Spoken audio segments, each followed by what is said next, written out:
Hi, welcome to Beck's Cooking. This is my sister Annie. She's come over from Fiji, and today we are going to make gluten-free fruit buns. This is a quirky cooking recipe from the Quirky Cooking website.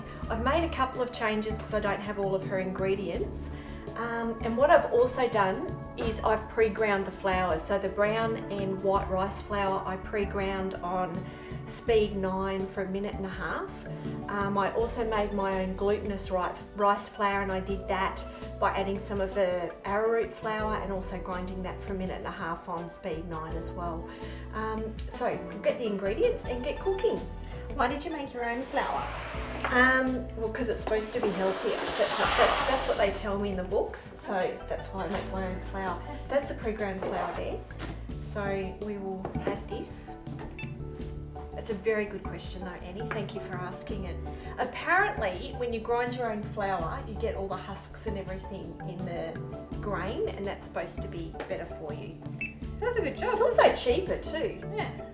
Brown, to buy a bag of rice is a whole lot cheaper than. Okay, so there's 150 grams of brown rice flour and 100 grams of basmati. So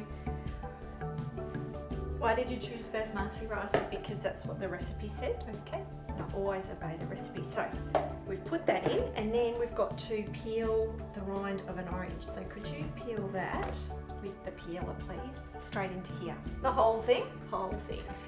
Well, probably just under, because that is a mighty huge. So this is why Annalise doesn't have her own cooking show in Fiji. No, she this drops is everything why on I'm the a floor. helper. No, if she's at home, she'd pick it up. Actually, 5-second rule. Yeah, I have the 5-minute rule, but anyway, I call it natural immunisation. I call it survival of the fittest. Absolutely. It's a natural order of things. All right. I've missed some bits. That's all right. The pressure of being on a cooking show. I know. Okay, so we've added the orange rind, and we're going to, look at that.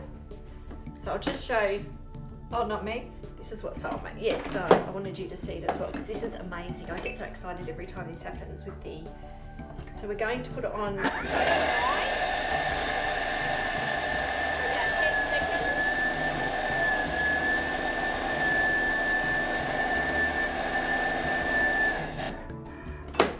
So our orange rind is now that. How cool is that? Oh man, you should smell it too. It smells beautiful. Very orangey, it's lovely. So now what we do is we add all the remaining ingredients. So we've got the glutinous flour here, which has left a beautiful dust in the house, which is finely ground rice flour, and I had to add the tapioca to it as well to grind it even finer. That's what she said, so I did it. So we've got 100 grams of this. So which rice was that? This was the basmati rice with some of the tapioca, or arrowroot. Arrowroot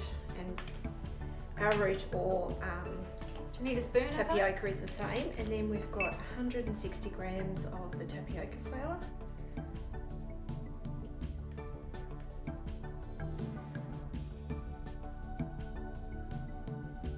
That'll do, because there was a bit in the other one as well. With the rice flour. It's all good? It's all good. Okay, so Annie, we need about 1.5 teaspoons roughly of cinnamon, allspice, nutmeg. So if you want to chuck that in, that would be awesome. Teaspoon? Yes. And I'm going to do... No, that was a question. Where's the teaspoon? Oh, I don't use teaspoons. I just sort of shake it until it looks like... Do you want a teaspoon? Yeah. Okay. You're one of those fancy measuring girls. Okay, so we've got 2 teaspoons of instant yeast. So that's roughly 1. And that's roughly 2. So that's a sachet of yeast. I might put a dash more because I've already got one that's opened.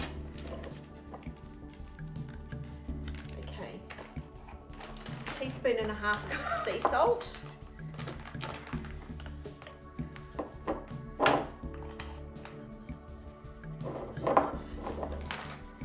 There's also in here.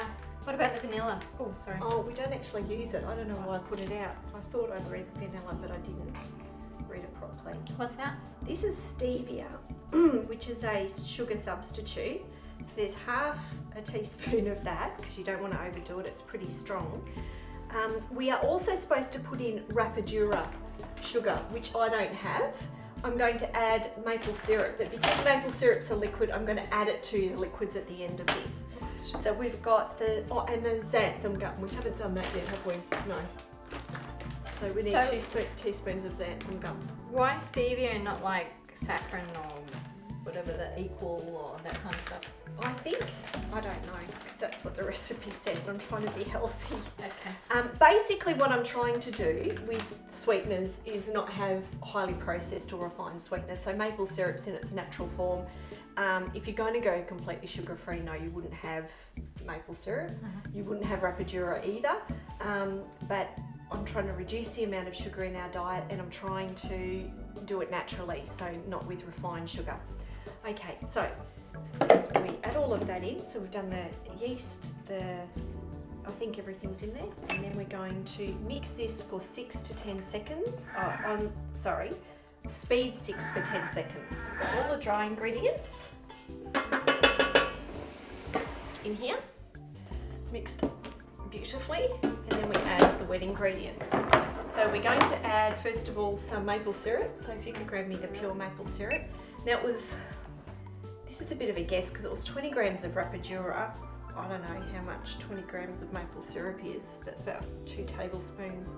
That's about enough. Yes, I think so.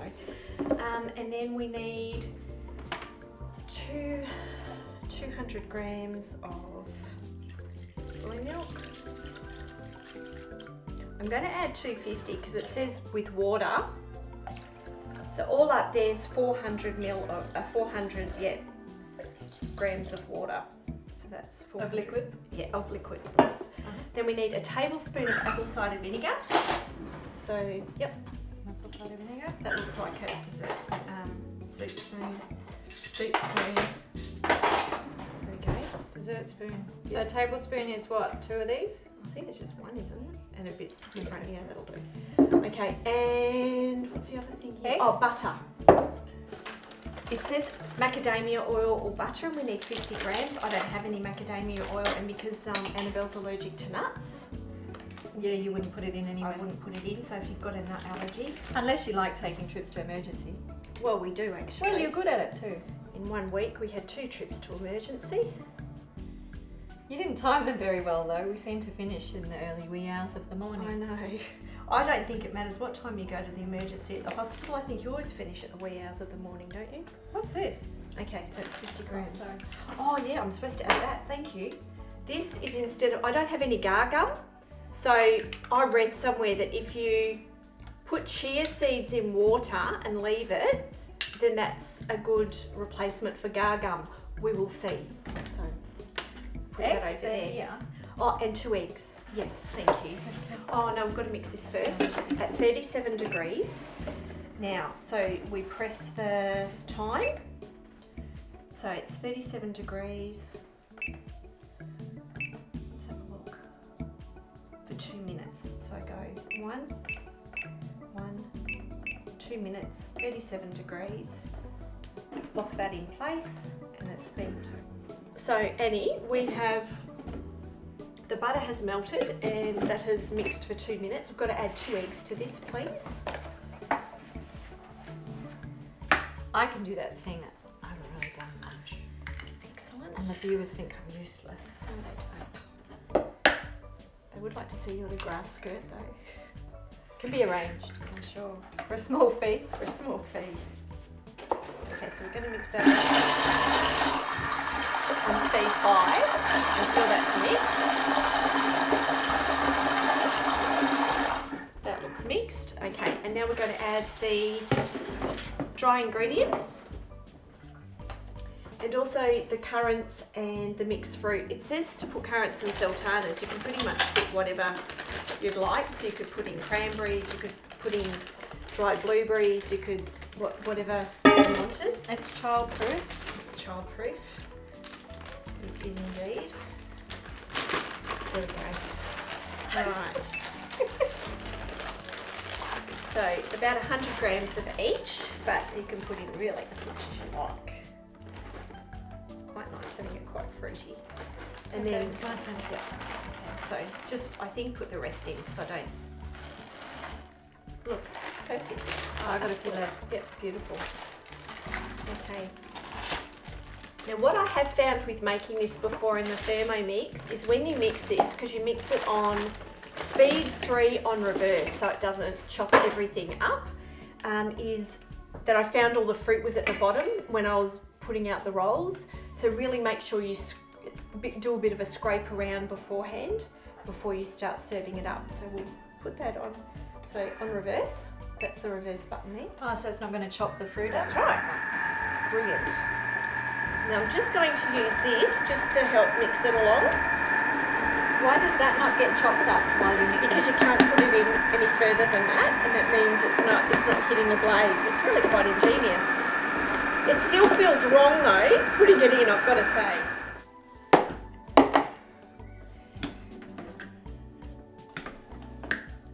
So can you see how all the fruit's sort of at the bottom? Yeah. You've just got to bring it up a little bit, and then it will be evenly displaced through all the buns. So that's our mixture, I think. Do you want the tray now? That smells really good. So that's our raw mixture. Excellent. And then what we're going to do is put spoonfuls of it on a baking tray. There we go. And you've already put the baking paper in here? I have, just because I hate cleaning the mess up. I thought it because you didn't think I could do it Now properly. yeah, that's true. So you can help me with this, Annie. So being gluten-free, it is quite a sticky mixture. We'll just move that out of the way. Excellent. And we just put spoonfuls of this side by side. And our husband's looking after the kids. They're painting a billy cart that they picked up from roadside pickup. So we will surprise them with some lovely hot buns. Fruit later buns? on. Fruit buns later on. Now it's important that we put them side by side because then they'll rise better. Sorry, that one's a little bit small. That's all right. Okay. These then have to be put aside in a warm place to rise for about half an hour. So we will put these aside in a warm place and we will be back. We might have a cup of tea in between and go and see how the billy cart's going on. Okay, so my beautiful assistant Annalise is going to bring out these beautiful fruit buns and they've risen. I think they're double. How beautiful are they? So there you can see they've risen for half an hour. We're now going to put them in the oven at 200 degrees for 30 minutes. Yes, or until golden. So 200, and then we're going to put these in. I'm so excited. For half an hour. Just in time for afternoon tea. Okay, so our buns have been in the oven for 30 minutes at 200 degrees, and they're looking magnificent. Looking pretty beautiful. They smell gorgeous. Here we go. Yum. These are our fruit buns after half an hour in the oven. So when are we eating those? I think we're going to take them out to the billy carters. What do you reckon? I think it's a good idea. Okay. Now, if any of you have any recipes you'd like me to try or any questions, please contact us under the comments box on YouTube or on info@cabmanproductions.com.au. Thank you. Bye.